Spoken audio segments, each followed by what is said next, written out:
you have an opportunity when you meet people in life, or when you have relationships with them, whether they're your father or your friends, your family members, your neighbors, whatever it may be.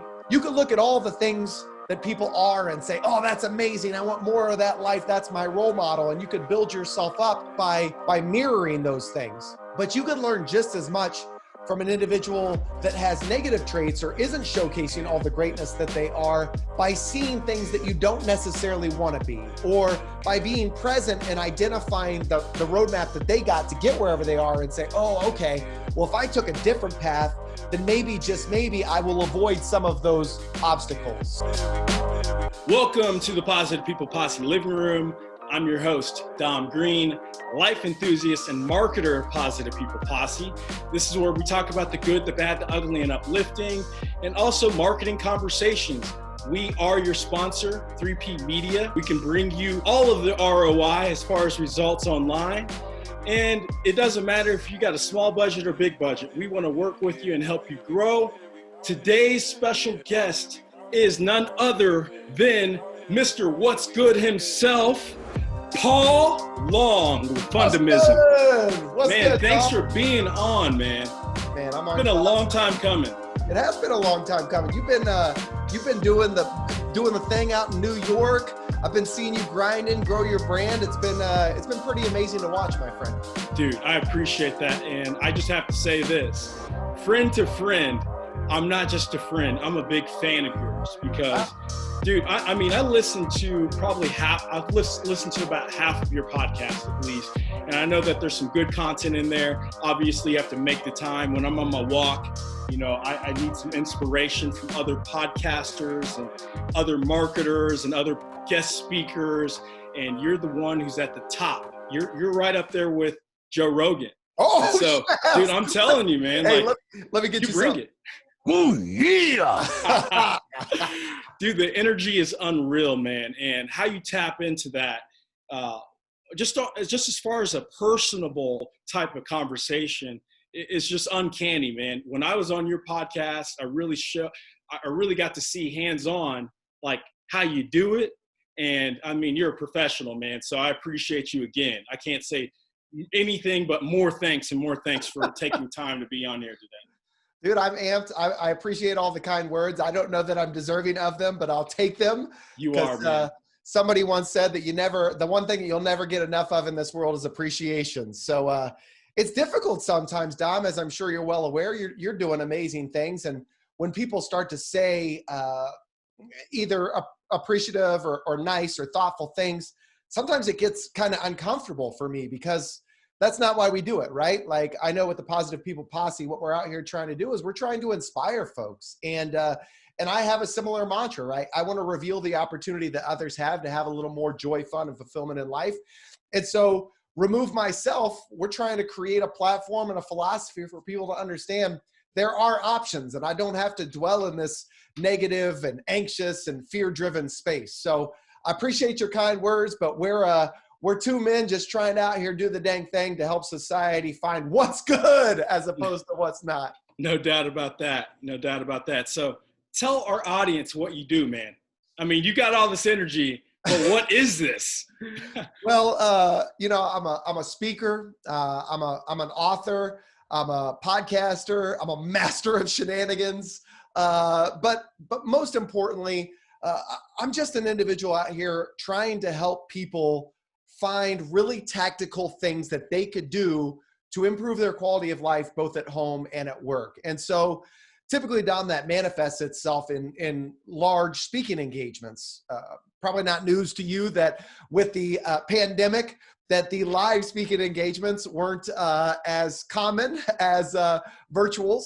So, I mean, I remember when all this stuff happened, like many businesses. I mean, there was a week or 2 weeks where I had 30, 40, 50 live engagements, either cancel or paid engagements, cancel, postpone, or reschedule. And so there was a moment where I was like, what's next? What do I do? How do I hate the cliche term, how do I pivot? But how do I create revenue in this space right now? And there's been a lot of things that have happened since then. So in short, that's what I do, brother. I reveal the opportunity that others have to create more fun in life. Man, touching on that, just going back to where the pandemic first started and where we're at today, I have to say the same thing, dude. I feel like we are very blessed. My team had really looked and faced the adversity early on, as many businesses do. And, we had revenue that was just gone within the first couple weeks of the pandemic. And that was all client related. And some of those clients were guest speakers. And so when you're looking at the roadmap ahead, and you're also looking at, just like what the pandemic, like what is this? No one's really dealt with anything like this. It was a world problem. It still is a world problem. And you look at it and you face that adversity and you say, like, where do I go from here? We almost had to close our business. Mm-hmm. Like, that's what we were thinking, because there was no way that we were going to survive. And, seeing other businesses get scrappy and pivot, that was like natural collaboration, just seeing how other people were doing different things in order to get in an audience, but also encourage people, empower people. That's what it's all about. I think one thing that I've learned in this process is, you can give away free advice all day, until you hire me to do that. That's when I charge that ass, okay? But it's collaborative, like you should be networking with people that are going to empower you in learning about their business. And so, it sounds like you've been able to do that and probably incorporate that within some of your speaking engagements as of today. I mean, has there been that pivot process that you're coaching and you're encouraging people? Yeah, so definitively. And I will tell you that like some, I was very hard-headed in the transition, in that I didn't know how long the pandemic was going to last.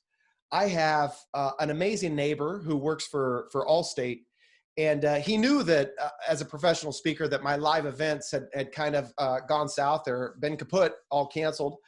And so he's like, man, I'd love to I've experienced you in person. And I feel as though your message would really resonate with Allstate agents.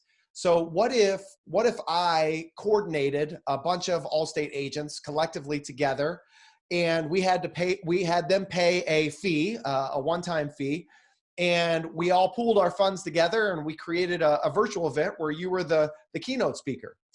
And so I hadn't done any virtuals yet, Dom, and my space was suspect. I mean, I didn't have a backdrop like you see before. I didn't have the best lighting. I didn't have the best technology, and I did it. And I got to be honest, dude, I didn't feel good about it. Like it was, like anything, when you try it for the first time, it felt uncomfortable. And I thrive like you in energy and personal connections with other people. And when I can't shake hands or give daps or learn something very personal about an individual and then leverage it on stage to showcase a point, well, it was a challenge, at least a perceived challenge in my head when it first started. So the neighbor, his name is Kyle Ulig, is an absolute amazing individual. Afterwards, we talked, and I said, how did you feel about that? He was like, man, it was way different than the live version. And I go, I know, right? And so we started nitpicking, and all of his peers, they loved it. All of the agents, aside from one, thought that it added a ton of value and it really spoke to them. But me being my own worst critic and Kyle being one of my best fans, we really dug in and said, this didn't really showcase my skill set as I wanted it to. So at the end of the day, I got done with that, Dom, and I was like, man, I think I'm good on the virtual space. I don't think that who I am and my craft is best showcased on this platform. I talked to my booking agent, and she goes, Paul, I don't know that you should do that. I think that you should really think about what this space looks like. And I said, Dia, I appreciate you saying that. I'm just not going to. Like, I'm not about that life. I didn't like it. It didn't make me feel good. Fundamentalism is about gravitating more towards what makes you feel good as opposed to what's not. I'm good. I'm laying in bed that night, Dom, and I swear to you, it clicked. I was like, man, I'm a damn fool. Like, I have to figure this thing out. And so I got on Amazon Prime that night in bed. I ordered 2 Shure mics. I ordered 3 significant light setups. I got a 42-inch monitor in front of me that you can't see. I got a soundboard, I got a video board that actually connects the 3 cameras. I got insulated soundboards all through the room. I remodeled the office. I got doors. Bro, I didn't have any revenue, and I went all in. I spent the money that I had and resources available to me on creating a virtual studio. And I will tell you in closing that it has paid for itself 10 times over. That's awesome, man. That is awesome. You know, like one thing that I think about often is what people think, like, okay, how should I phrase this? What I think about often is what people don't know what's going on. Because from internally, you feel like you're not doing as good, right? You're not doing your best. And you almost think that everyone knows that this is not his best. But you only know what you know sometimes. For sure. And if you bring your innate ability and nature into whatever it is you're going to do and you just jump in, people are going to appreciate that. Even if it's less than, it's more than they even know. Yes, which is a great point, because and you and I have talked about this before on different in different forums, both personally and professionally. You know, we really do strive to deliver the best personal experience, whether it's in friendship or relationships or business or whatever it may be. And so walking away from those interactions, I was like, damn, I failed. Like it just didn't feel good. But to your point, to the masses, to the bulk of everybody else, they hadn't experienced a virtual that was that energetic or that personable. And so I will say that the fact that we are our own biggest critics and we're driven and really strive for better than what we're doing currently has just magnified and amplified the brand, as you very well know, with Positive People Posse. For sure, man. And I know this about you. You are an empath. Right. 100%. And so when you're connecting with people, you really take on their energy, whether if it be good or really disturbing. Yes. You know, and it's really tough being on that side, but I think that is something that is a great ability that you have to connect with people on that. So let's talk about that path. You know, I will say that I've kind of stalked you on the podcast, on different podcasts, and I'm like, damn, I really need to get Paul Long on this podcast, because I learn more and more about you as time goes on, just listening. And you know, with podcasts, it's amazing because we're talking to you, listener, directly through these conversations. Something might jump out to you that you've had that similar experience or whatever it is. And, you know, one thing that I remember listening to was on the Holistic Warriors podcast, is you talking about your relationship with your father. Yeah. And, you know, I believe that sometimes our insecurities are the breeding grounds for our biggest strengths. You know, finding something that you're insecure about in a way. And when people can ask you about, hey, what's your father like? You know, it's like, I have to give you the truth. Like, that's who I am as an empath. You know, I have to give you the truth. I can't fake that aspect. For sure. You know, and my father, you know, has been in my life, but has not been in my life. And, you know, people can be present and not present, but 100%. You know, I grew up with a single mother, and I would see my father's in the summers. You know, he's only probably been to 3 football games. And when he showed up to those football games, he was late. He missed the biggest plays, Paul. And that disturbed me. Hey, Dom, you talk about when the coach put you in the fourth quarter for that last play? That last play. Well, I was the man who's going to get it done.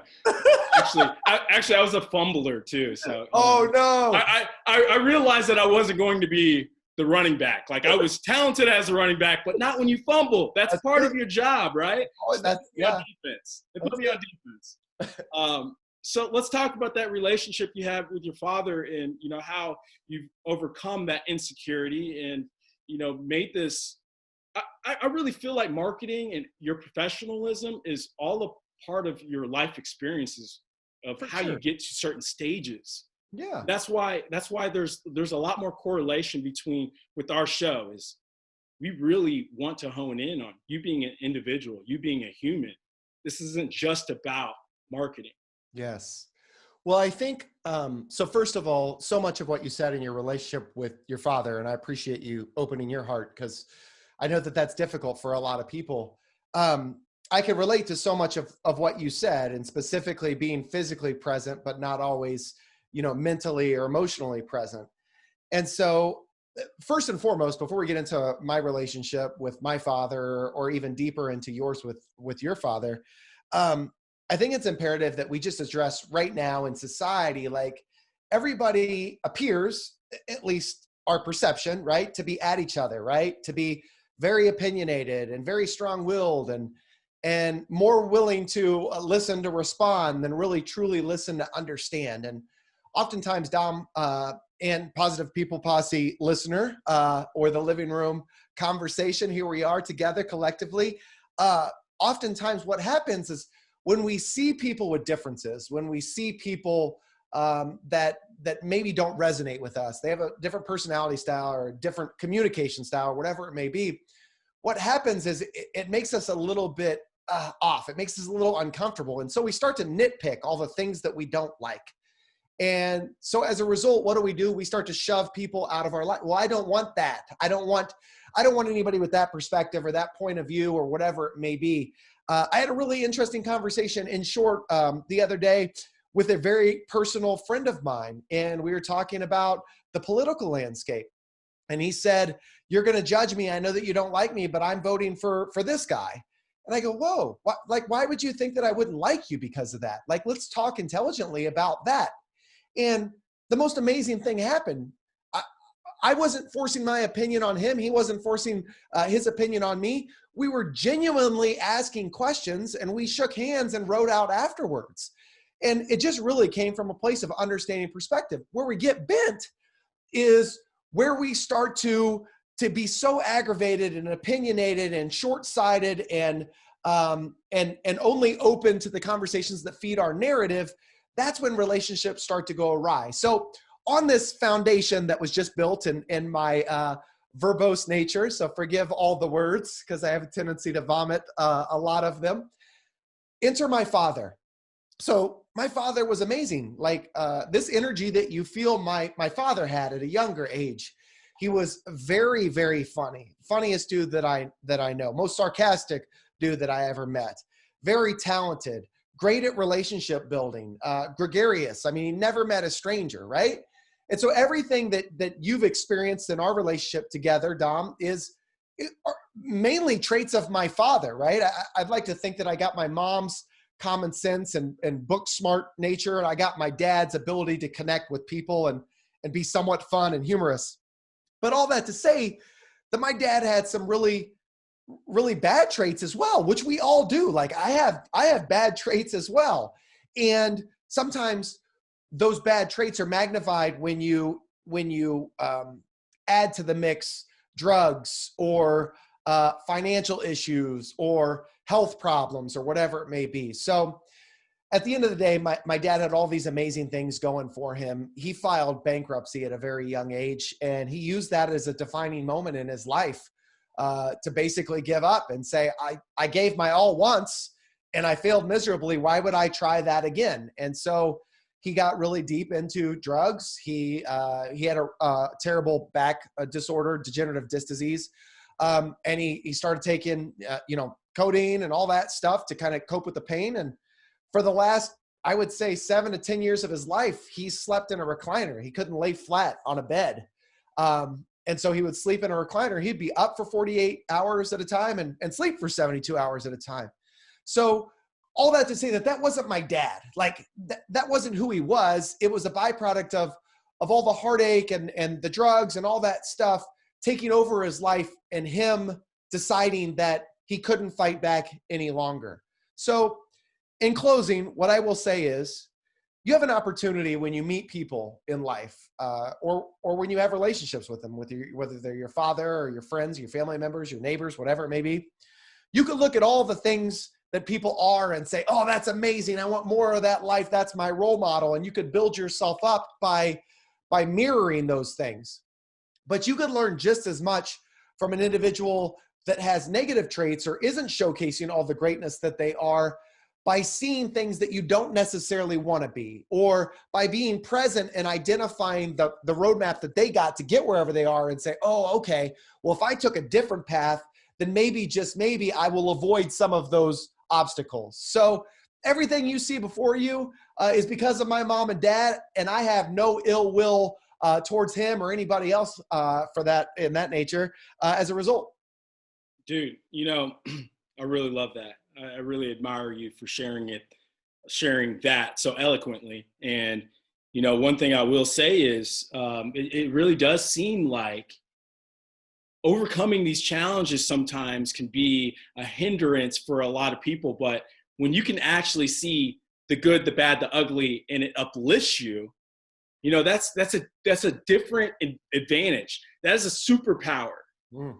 Like one thing that you had said before on the Holistic Warrior, I believe it was something along the lines as, you know, life wasn't really all that bad. I can't say that I've had any down times. I mean, yeah, shit can suck sometimes, but you overcome it and you stay resilient through it.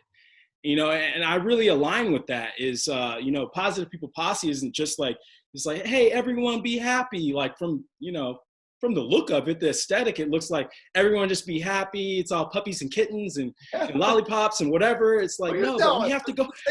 We have to go through this shit. We have to go through this shit, you know? And it's really important for people to know that it's like, we can't ride on high all the time, but we should be able to find that mechanism that gets us to finding our happy place, you know, creating that. But like, when you're feeling something, feel it, be intentional, be present, and figure out what emotions that you're having, because that does affect your workflow. That does affect your relationships with others, or bumping into someone who is not the same political party as you, or whatever it may be. You know, these could be bad catalysts or good catalysts for us if we can really hone in to, you know, what really made us growing up. And you have to face that shit. Mm-hmm. You have to look in the mirror sometimes and be like, you still have not learned anything. You know, that is tough. That could be very tough. You could say that, you know, a lot of people, I think you get to a certain age, you get to 18, you still don't know who you are. Matter of fact, I don't think I still know who I am, you know? because I'm evolving, right? And I look back from the year before, I'm like, oh, you didn't know shit. Sorry, Mom, she's listening for sure. But when you get older, you realize you start having these like flashbacks. You're like, oh man, I remember that moment. It doesn't make it any more for you to feel sorry for yourself at all, but it also reminds you that you have some unresolved things sometimes. So facing that dead on, that's important. And I believe that type of discovery is something that you incorporate in Fundamism. And it's really important for people to realize that they are an individual. You know, that the human side is not just the salesman side. I can sell all day, Paul. If I just want to be face value, I can go out and sell. I can make a lot more money selling shit that I do not believe in. I said S so many times today. Sorry, listeners, and sorry, mother. But you know, it's like the passion that comes from individuals like us, because we are empaths and we really care about helping others. You know, it comes from everything that we've learned in the past. Yeah, for sure. Well, the two things that come to mind as I'm reflecting on what you're saying, first and foremost, you mentioned where I said on the Holistic Savage podcast that my life wasn't that bad. But that's all perspective, right? I mean, like, if I really truly sit down, reflect, and think about some of the defining moments in my life, I mean, bro, like I was in Portland, Oregon when my dad passed away, you know, and I got online to look at airplane tickets, and I couldn't make it happen. So I got my brand newborn baby in the car and my wife, and we drove, you know, over 24 hours consistent just to get here, however long that took. And in the midst of my drive home to bury my dad, my mom, who was divorced from my father since I was 2 years old, she says, Paul, you should start looking at flights. After she calls me, you should start looking at flights. And I said, why? Mind you, she knows nothing about what's going on with my dad. She doesn't know that he passed away. She goes, you should start looking at flights. And I said, why do you say that? And she goes, well, your grandma she's going to pass away in the next few days. And I think it would be awesome if you got here to say goodbye. I said, well, isn't this a coincidence? Because dad just died and I'm already on my way home, right? And so I kid about that. I joke about that, but that's life, right? And so the blessing of the whole situation is I got back in time to see my grandmother before she passed. And I walk in the door and my Aunt Elaine is literally singing her to, heaven's gates or whatever you believe in, right? And then I immediately went from there to go to the funeral home and start helping planning the services of my father. When I started all this stuff out, dude, I didn't know what fundamentalism was. And I know that we're going to talk about that here in a brief moment, but I had $40,000 in credit card debt. I didn't have a ton of revenue. I didn't know what I was or what I was doing. And so I'm saying all that to say that, yeah, I had challenges, but somebody else in the world has always got worse challenges than we do. And quite honestly, they're handling it a little bit better. So in closing, here's what I honestly believe. And this is the second point I was going to make outside of the, challenges that I faced. I think that if indeed we're really truly present and aware and genuinely interested in our relationships and asking really fruitful and meaningful questions, anybody that has any form or level of success, right, and happiness inevitably has always dealt with something, to use your word, shitty, right? It is what allows us to feel great about what we're doing, because comparatively, it feels so much better than when we weren't doing it. So how are we to establish a benchmark for success of emotional greatness if we don't know what emotional resiliency and potentially fear and anxiousness feels like? Does that make sense? Yeah, man, 100%. You have to have that fear. I think that is that pivotal moment where you say, okay, I'm all in. I'm all in on relationships. I'm all in on success. I'm all in on whatever it may be, because it's something that you're going to have to work on. Yeah. It's that muscle that you have to continue flexing. You know how to flex. You have to continue contracting, that muscle to maintain that, and build that internal strength, it's so, I think that we're in a society now where we do see polarizing opinions and whatever, but we also see the other side, whereas everyone's acting like it's just all effing good all the time.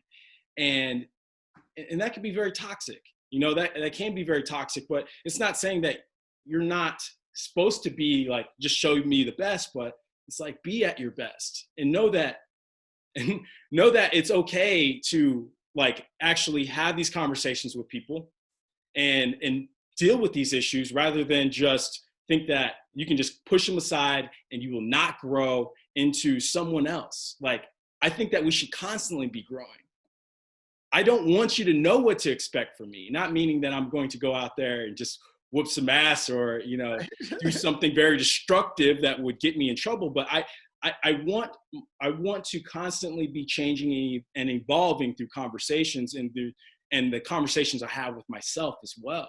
Yes. I think that is what makes people great leaders. And you are a leader in your own right, because you can deal with those experiences.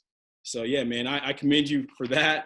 One thing, so talk more about fundamentalism and all of the things that you've been able to do with your platform. I know that you are a board member of Noah's Bandage Project. We tried to help you out with an event one time, and it was an awesome, memorable event. It was a great experience. We lost a lot of money, but but we know how to throw a party. We we know how to throw a dang good party, but you know, like, we're all about people like you know, people that it's because it's not about you. Right. 100%. You know what I mean? I appreciate you But saying someone has to do the talking. Someone has to be that person that on the external to communicate what it is that you're after, you know, what you're trying to help. Yes. Well, I think so. At my core, the bulk of my corporate experience, and I was in a call center space for a decade plus, and I worked every job in the call center, from front lines, answering the phones each and every single day, all the way to director of call center operations and managing the performance management strategy of 2,500 people. So, you know, I have a very strong belief and background in people development. And specifically, I know that oftentimes we talk a lot about the what, right? There's so many brands out there talking about like what life is good, like what's good, be positive, right?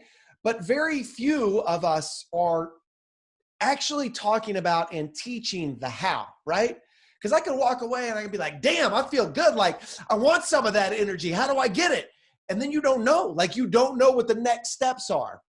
And so Fundamism is defined, Dom, as the fundamentals of a fun and optimistic lifestyle. So before I tell you a little bit more, sir, you were on the Fundamism podcast. I'm sure that your fun has probably progressed through a pandemic, but what do you do for fun? What do I do for fun? You know, honestly, this is fun. You know, connecting with people in a different way and actually helping building brands.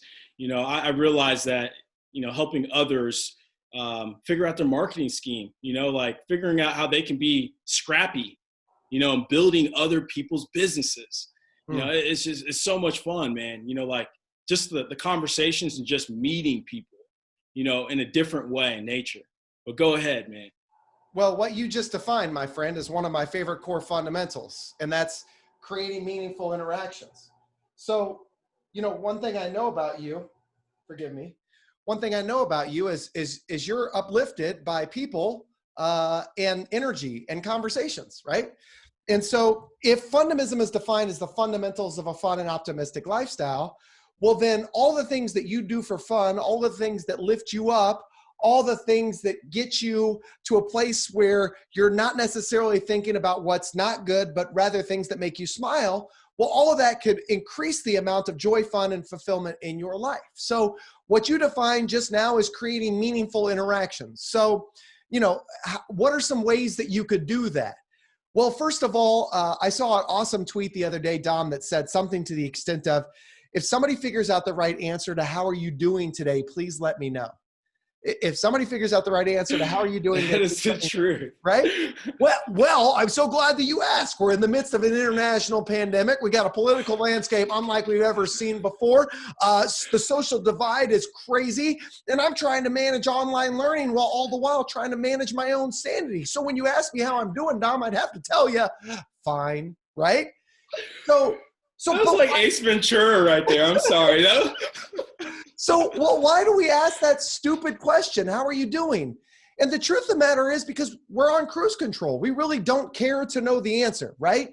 We know that everybody's got their crap, and we're hoping that somebody reciprocates with something like fine or good because we did our part. We showed a genuine interest and we asked, how you doing? But God forbid we actually ask a question that creates a moment where people can actually think about something that lifts them up. Like you do, like when you talk to me about Fundamism and you share kind words and you talk about, you know, marketing platforms and the way to grow that, and then you ask a really meaningful question, it puts people in a moment where they're thinking, and specifically if they're thinking about something that makes them smile, right?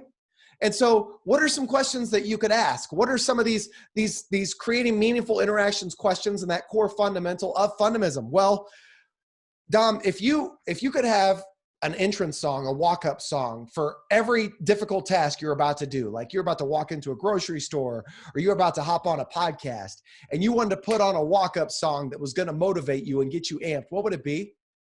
It'd be Eye of the Tiger. Eye of the Tiger. Now, for the Living Room podcast listeners, if you're not indulging on, YouTube or any form of video media, what you can't see right now, and this is common with Dom, is he is cheesing from cheek to cheek. He is literally glowing in his smile, and those, goodness gracious, the brightest pearly whites I've ever seen, right? But what created that was a really meaningful, impactful question that showcases an interest in somebody, but specific in something that provides insight into what makes them smile. Like, who's the best comedian you've ever seen? Or when was the last time you had a gut-busting laughter? Or if you could sit down with anybody in the course of history, who could it be? So this is just one core fundamental.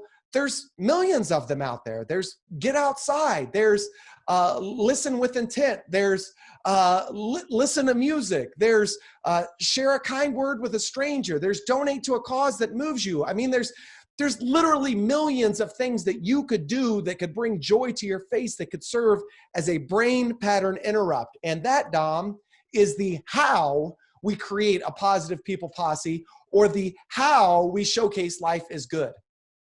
Man, I love that. Oh, got me so pumped. You got me so pumped.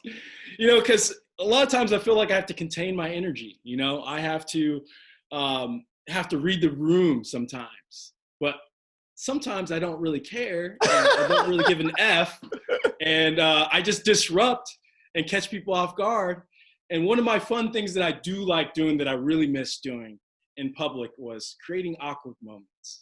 I love it. And it's so fun internally, where I feel like a deviant, but I know that I have the power to master an awkward moment if I really want to, because I love a good story, Paul. I love a good story. And when you can create these fun stories and then also say the joke was on you, hey, I'm really not that awkward. Whatever I may have said, a lot of things are registering in my mind, but I'm not going to say them on this podcast. But it does bring joy to that other person, because it almost, you never know who an individual is until you really sit down, you get to know someone, right?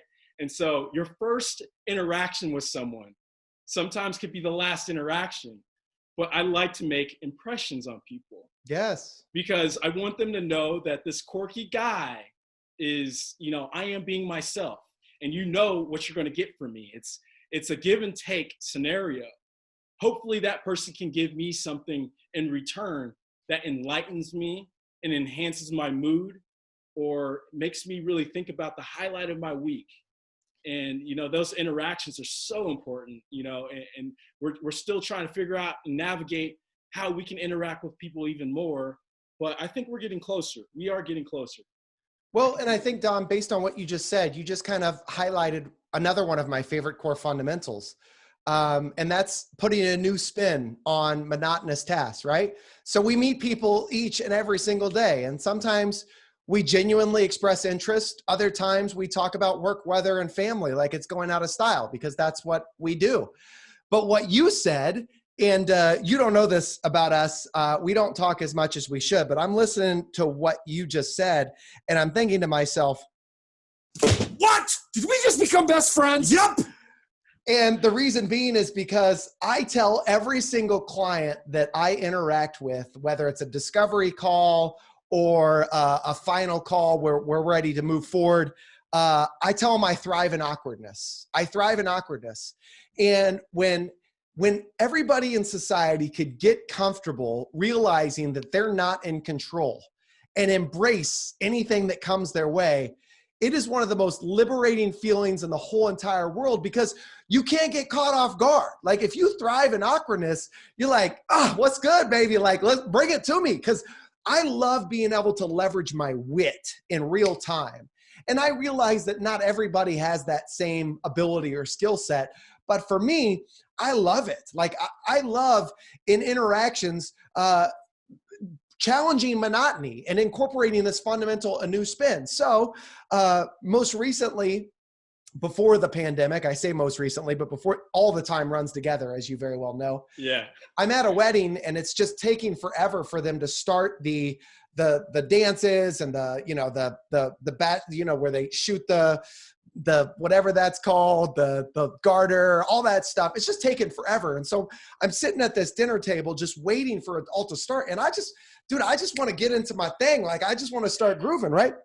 But it's taking forever. And so finally in that moment, I decide I'm going to see how many movie lines and music lyrics I could get out in conversation before somebody notices. And Dom, that's a new spin. That's a new spin on a personal interaction. Dude, I got at least 20 in before the activity started, and nobody knew what I was doing. Not one person. And so I don't know what that says more. I don't know if it says people aren't as well versed in pop culture as me, or the bulk of people aren't present in conversation to even recognize what the hell I'm doing.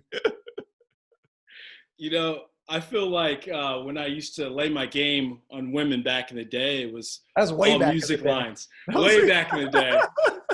I'm still single. But yeah, I use music lyrics for sure. Yeah. Like what? Like, hold on a second. There's no way he's that talented and that savvy and sexy with his words. So let's talk about your weakness. Yeah. And then we're going to get to your superhero power. All right. My weakness. I think my weakness is, I often say and openly tell people that you shouldn't worry about what people think about you, right? And for the most part, I would say that I really don't.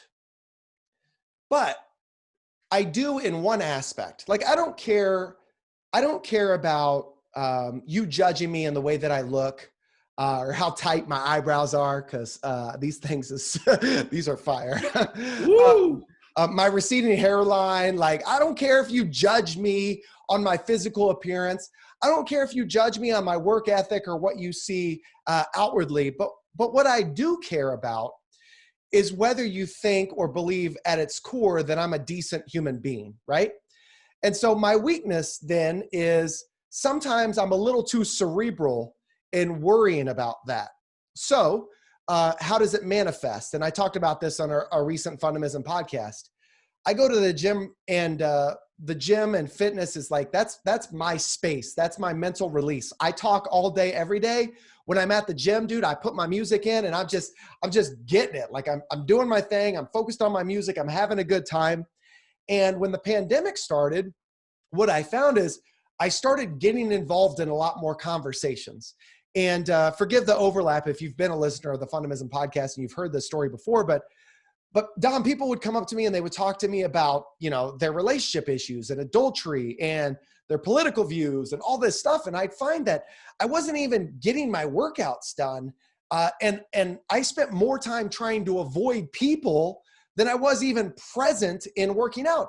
And side note, some of these folks weren't even bothering me, but I anticipated them coming up to me so much that I wasn't even enjoying the things that I was doing. And so my weakness is wanting to make everybody happy or find this level of joy, fun, and fulfillment that I experience so much that at times it takes my own energy. And the last thing I'll say, though, is that's not them. Like, that is not on the individuals at the gym coming up to me, because what I found is I was manifesting it. I would talk about it all the time. Gosh, I wish I would stop finding myself in these conversations. But then, you know what?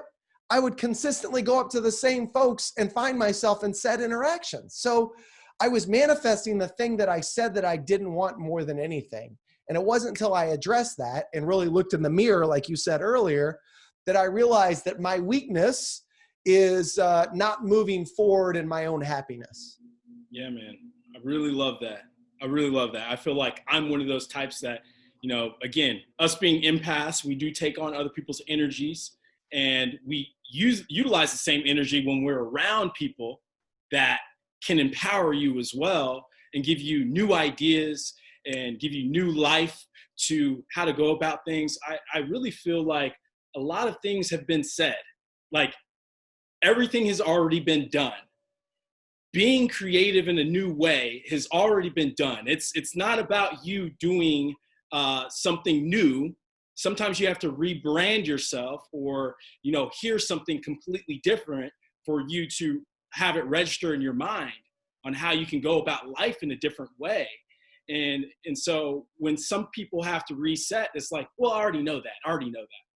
It's like, but you don't know that, or you would have did something about it. Yeah. You just had to hear it a little bit differently. It could be the same way if you're talking to your wife. I don't know how long you guys been married, but like 9 years. you could be 9 years. Congrats. Thank you, sir. And you could be saying the same redundant things, and you're like, well, baby, I told you that. But baby. But baby, I already told you that. No, you didn't. You didn't tell me anything. But then when you say something completely different in a different way, it could be a segue for new conversation or interpretation, or at least conversation, and just being able to grow from that. You know what I mean? Being able to just say, okay, I heard it differently this time. Now it makes sense. And so, yeah, man, you facing that dead on, that look in the mirror, it's really important for people to do. And, it's one thing that I have to constantly ask myself, am I doing the best that I can? Am I learning? Am I growing? Am I in the same place as I was last month? I never want to be in the same place I was last month, last year, or decades ago now. So now let's explore your superpower. I think everyone already knows. Go ahead. Can I add to that what you just said real quick? So there's a difference between recognizing something also and prioritizing change, right? So I will tell you that I've known that this has been something that has inhibited my growth for some time, right? To make this more relatable to the Fundamism brand or the Positive People Posse brand, I don't think anybody in this world would say, oh, I don't want more fun, joy, and fulfillment in life, or I don't want to be positive, right? And so their response to your point is, I know that. I know I need to be more of an optimist, or I know I need to gravitate more towards the things that lift me up. But the challenge isn't that they understand it or don't understand it. The challenge is that they haven't prioritized that above and beyond everything else. At the end of the day, we prioritize things that we believe are important as opposed to prioritizing our happiness and the amount of joy, fun, and fulfillment that we have in our life. See, oftentimes, if you struggle with mental health, like myself and my family or others out there, it's easy for you to say, oh, well, I'm not that personality. Or it's easy to say that you want to have more fun in life when you don't have all these bills coming in, right? Well, the bills are never going to stop. The heartache's never going to stop. But once you prioritize the fact that you do want more joy, fun, and fulfillment in life, well, then some of the shit, again, sorry, Mom, that challenges us, it doesn't completely go away, but its impact on us mentally is mitigated. So I think it's a very important point to address the fact that a lot of folks understand that change is necessary, but we don't prioritize that change and what it looks like in our life. And in fairness, maybe people don't know how to create that change. So let's talk about my superpower, brother. I guess my superpower is energy. I would say twofold. It's an authentic or genuine energy that manifests itself in showcasing a genuine interest in others. And so what happens is, because I'm an empath and I feed off of negative or positive energies, I'm deliberate in creating positive energies. And so here's a real life example in the corporate world that many, if you've heard the Fundamism podcast, have heard me say before. People used to come up to me in a corporate setting and they'd say, hey, did you hear about this? Did you hear about Dom and Kelly? Did you hear about what Dom and Kelly are getting into? And I'd say, hey, speaking of Dom and Kelly, what's the best thing that's happened to you today? And they'd look at me so confused, right? And like they'd get that quiver lip where they didn't know what to say. What does that have to do with Dom and Kelly, Paul? And I'd say, not a damn thing, because I don't care about the drama that they're getting into. I care about the best thing that's happened to you today. Well, inevitably, one of two things happen. People stopped coming to me with their bullcrap, or they stopped coming to me at all. Either way, I'm a whole lot happier. And so my superpower is leveraging my energy to create meaningful interactions that bring joy to not only my day, but others as well. Man, I think your superhero name now is Captain Quantum. Captain Quantum. No, I mean, you are very radiant in that. And I do feel like it is genuine. And, you know, a guy who's busy, I'm busy as well. I think we're all busy. Yes. We have to deal with our own things personally as well. So the time that you spend out in the field or with other people, you really want it to be impactful. You really don't want to waste too much time and energy with things that don't really pertain to you. And the people who say, I don't want drama in my life, I don't want drama in my life, no more drama, no more drama, seems to be like the most dramatic people. You've been walked on too many times. I need to avoid all this drama. Like what drama? Like, I honestly always feel that way. I'm like, what happened? Like, I don't know what you're talking about. It's all good over here, you know, heads in the clouds, you know, like it's tough for people to really snap out of that sometimes.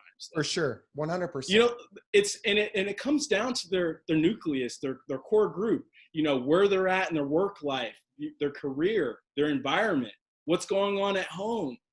All these things can be changed. Yeah. Like, no matter what, even if you're married to someone for 25 years, people think that they're stuck. For sure. No, you can get unstuck. You have to un-effing stick yourself from these things, these hindering things to get you to where you want to go. But I always hear this one thing where it's always, someday when I do, when I get here, then I will. When is it going to happen? When I win the lottery. Yes. Yes, exactly. I still play the lotto. Manifestation. No, so I greatly appreciate that perspective. I obviously relate wholeheartedly. I think it really boils down to being deliberate in whatever you want to feel, right? It's one thing to say that you want to feel happiness or you want to feel positive. It's another thing to be deliberate in going out and creating it, right? So, you know, another one of my favorite core fundamentals is get outside. And there's a million different sub fundamentals within get outside. You could go play on a playground. You could go for a walk. You could skip. You could throw rocks, whatever. You could, you know, hike. You could swim. You could farm, whatever it may be. But, you know, talking about being deliberate, I could be in my head. I could be saying to myself, like you just said, man, I got to avoid this drama. And so I say, I'm going to go out for a walk, right? Well, it's one thing to go out for a walk and you've just changed the environment, right? Now I'm out on a walk and I'm just thinking about drama. Gosh dang, Susie is on my nerves, right? Or it's election day, whatever it may be. It's another thing to be deliberate in things that give you joy or be deliberate in interrupting those brain patterns. So the core fundamental, get outside and being more deliberate about what you have out there. What if you set benchmark goals like wave to 3 strangers or stop for a brief moment and name all the sounds that you hear right then? Or what are the colors that you see? Or who has the nicest lawn? Or finger gun somebody. See, when you're doing this, you're not thinking about all that crap and that drama because you're deliberate in a task. You're deliberate in interrupting those brain patterns. So speaking of deliberate, I want to cover one last topic before we ride out because you gave me probably some undeserved credit or appreciation earlier. This is a marketing podcast, and you talked about me being a great marketer. And I want to tell you that I honestly don't feel that way. When you ask me what are some of my weaknesses, or what's my number one weakness, I mentioned that. But one of my secondary weaknesses is my ability to market with a specific call to action in place. And so everything that you've seen is deliberate in brand recognition. And so people know what's good. I go to a golf course and they say, what's good? Like it's the what's good guy, right? But it's not necessarily driving desired outcomes outside of growing my speaking business. Here's a real specific example, Dom, and I want to be respectful of your time. So no, man, we got time. This is a long format. I got this this Fundamism ring, right? And in short, it's got a really cool package, you know, and the goal of this Fundamism ring is you're committed to life or you're committed to your significant other or whatever it may be, right? But how many of us wear rings? Are you committed to creating a life full of joy, fun, and fulfillment though? Because that's what this represents. And so anytime I'm struggling or I'm in my head or I'm looking at my wife and thinking, gosh, I wish he would have done the dishes, or she's looking at me thinking, gosh, I wish he would have picked up his dirty socks for once. I look down at this ring and I identify, what's one thing that I enjoy about her? What's one thing that brings me joy about her? So the concept, at least in my mind, is pretty strong, right? Do you know how many social media posts, marketing campaigns, or even conversations that I've had, the fact that these rings even exist, Dom? 0 social media posts. I've probably talked about it 3 times in my life, and I've never done really any outbound marketing at all. Does that sound like a great marketer to you? No, it does not. From our standpoint, no.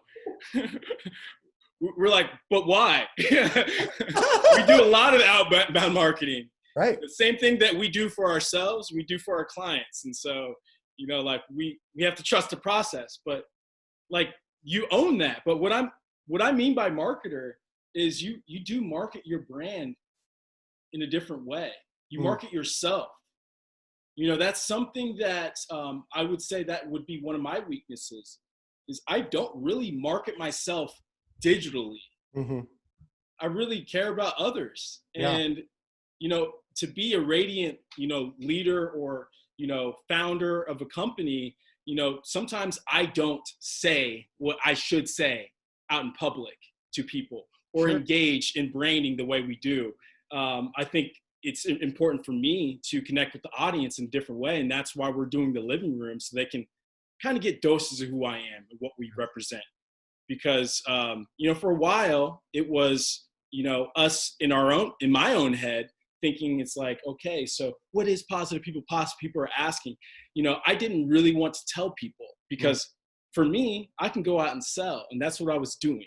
I was selling the concept of us helping other businesses. We're doing that on the back end. We don't even have to market it that much because we've got relationships that are being built. But I know that we can do more. Yes. And it really starts with me. Yes.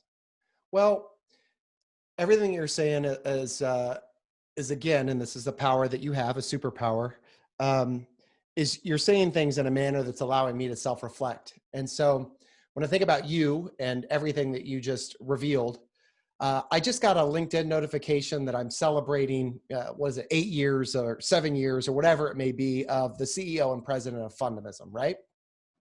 So it's been a philosophy or something that has existed in my brain and outwardly to the public for, forgive my ignorance, 7 or 8 years. And the reason why I can't specifically tell you the amount of time is because I don't know what the hell it was when it first started. Like it wasn't what you see before you.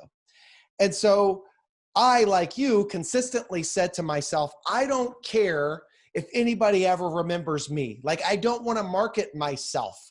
I want to market a philosophy that could genuinely help people and improve their quality of life, both at home and at work. And so I'm out there and I'm shoes to the pavement, just beating up this Fundamism philosophy, and it's not taking off. It's not taking off because people hear it and they see it, but they don't know what it looks like or how it manifests in individuals. And so it wasn't until I had a mentor tell me, Paul, people need to know what Fundamism looks like in a person. They need to know how it manifests. Like, what specifically can I do to increase the amount of joy, fun, and fulfillment in my life? And in that moment, that's when I shifted my marketing efforts to realize that even though it feels gross and nasty and narcissistic to me in the moment, I need to start marketing myself as a speaker and showcasing myself as a Fundamism advocate, right? As a result of that, Dom, everything that you've seen in the growth of the Fundamism brand is directly correlated to that mind shift that I had in saying it needs a model, and I'm going to be that. Man, no, I'm like learning again. I think this is why podcasts are not only for the audience and listeners, but, it's for me to continue learning from other individuals like you, because I revere you as a person who is very resilient, someone who is not really thinking about how big his numbers are on YouTube, because I see that really not doing that well on YouTube, buddy. No, but we need to fix that. I need to just give you. it. I need to write out some tips for you to do on your own. I would love because it. you need to be reaching more people, because I believe you're worthy of it. I thank you, and these are the things that I struggle with from a marketing. I don't have to lie to kick it, buddy. No, 100%. And this is why, and I think that this is the whole root of what we're talking about. There's not enough people out there that A, will self-diagnose these issues in and of themselves, or B, that will really be honest enough in telling a friend or somebody that they need to step their game up. Dude, I know that. What's interesting about that is I'll post a piece of content and I have a videographer budget. I have a media budget, and it's healthy, right? And I'll deliver this content that I feel so good. And maybe you've seen some of the core fundamental videos, but gosh, they feel good. And the light's right, and the message is great. And I'm like, Jesus, this feels so good. And then there's 15 freaking YouTube views on it. And I know that I'm not doing the things necessary to generate them.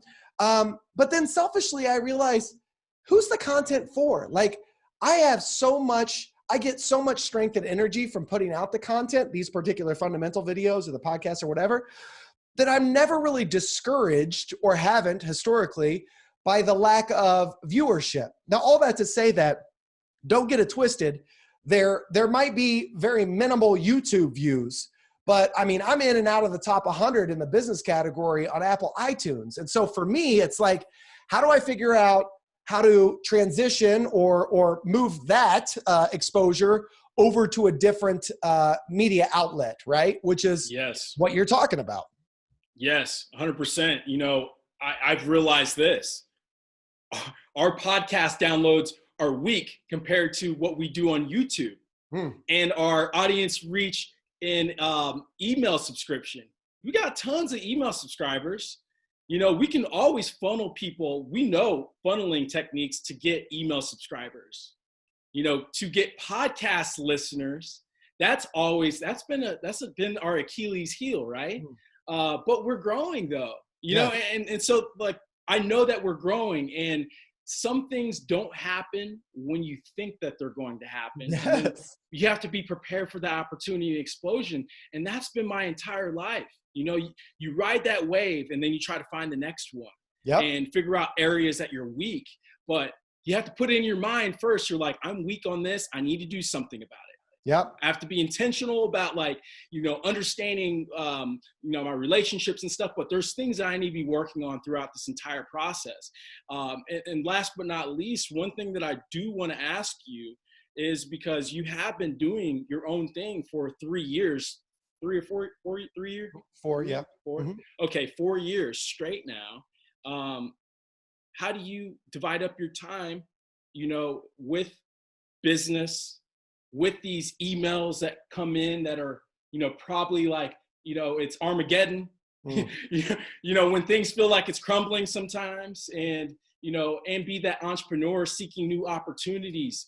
You know, I think that's really important for these entrepreneurs, these business people to hear is, you know, this is not the end all be all. Like, it's not the Bible because it comes out from your mouth, but maybe they hear something that can be impactful for helping them get through circumstances, because life is always going to happen in the process of trying to build towards your dream. You know, it's happened to us. It's happened to me. We've lost tons and tons of money over the years, but we've made it back in other areas. And you know, we do a lot of stuff. That was for you, Mom. But you know, it's a building process. And it's like, once you get one layer, you get to the next. But how do you go about your balance, Paul? Well, I think that it first starts with recognizing what tasks are moving you forward, right? And I know that that's something that you've heard a million times, but let me provide you a real example in my life. My energy is somewhat magnetic, people have told me. And so as a result, I get a lot of people that approach me with opportunities. hey, you should come speak here, or will you do this with our 501c3, or can you come on this podcast, or whatever it may be, right? And even extending that into business opportunities. And so for a long time, I'd be like, yep, let's do it. Yep, let's go, right? And I was very much distracted by the shiny object. The growth that you've seen, Dom, and if the Living Room podcast listeners are aware of me, or the Fundamentalism podcast listeners know, the growth that you've seen over time is when I really made a dedicated effort to stop getting distracted by shiny objects. And so people would be like, oh, I have an idea. I want to do this collaboration with you. I just had a conversation with a gentleman that I freaking love. I love his concept. I love his content. I love everything he's doing. I get great energy by him. And I had to tell him, if it's not moving my Fundamentalism brand forward and specifically showcasing how others can improve their quality of life, then I can't do it.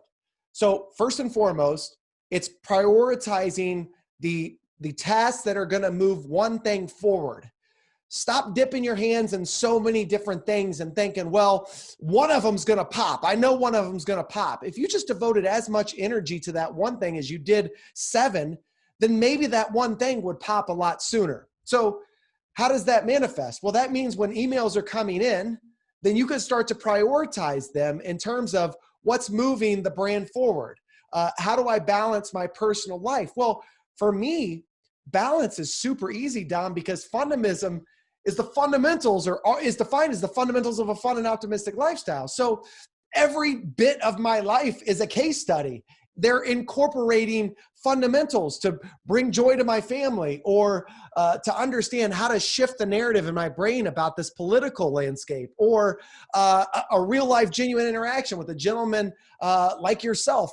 So balance is a lot easier for me now, that there's not the last thing I'll say, there's not a personal and business side of me. It's the same. Like, who you experience on this podcast is the same person that you're going to experience in front of 1,500 people at a live event.